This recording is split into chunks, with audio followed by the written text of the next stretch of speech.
What's going on? It's Bubsy here once again, and today we're looking at something rather interesting. Wall Ignite Elementalist. Is this the first time ever someone has attempted to make a build around this scale? I submit that yes it is. This build was inspired by none other than the warrior class using Firewall skill from the beautiful yet highly unknown video game called Diablo 1. If you're not familiar with that spell, it is a fiery-esque firewall that stretches for miles. Its flames tower over the Grand Canyon.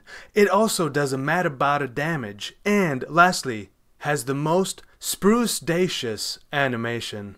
As mentioned before, this is indeed an Ignitage build. I did initially start planning this build as being a hit-based, cold damage freezing and chilling everything in sight kind of build, but that is too bland.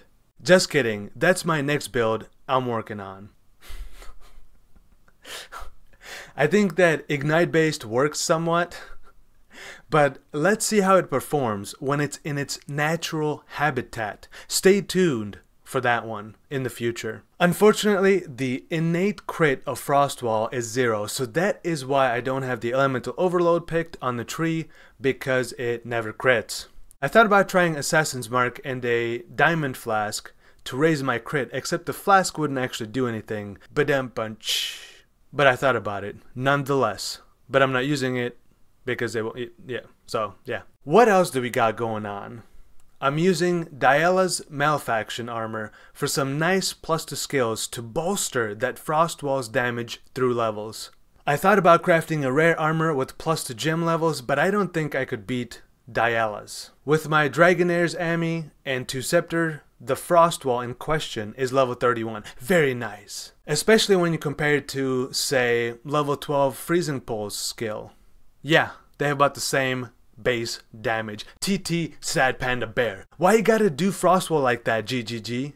Give it some love. Give it a little bit of damage, huh? Some crit. Come on. As you may have already seen, this beautiful spell does trap enemies and bosses from time to time, and even protects our face from some enemized projectiles. Very cool. Alright, let's go over the gear. Scepters both have some flat damage, damage over time, and plus 2 cold spell skills. Self-crafted Nothenburger Helm with cooldown recovery rate of a frost wall of sorts. Demon Fang Amulet with additional curse limit. Diala's Malefaction for that sweet bonuses. I was trying to go for 6 red, but after like 400 chromes, I settled for this. Barracks Respite, a mediocre ring with dot, self-crafted gloves with fire exposure and dexterity. Ooh. Belt with cooldown recovery and a pretty cool jewel I bought for 10 chaos. Last but not least, Legacy of Furry Boots for that sweet mob clear. Thanks for watching. I'll see you next time with another beautiful build. Oh, what's this? Producers are telling me. Got it. Yep, got it. It's going to be freezing Frostwall build, so stay tuned. Badumpa.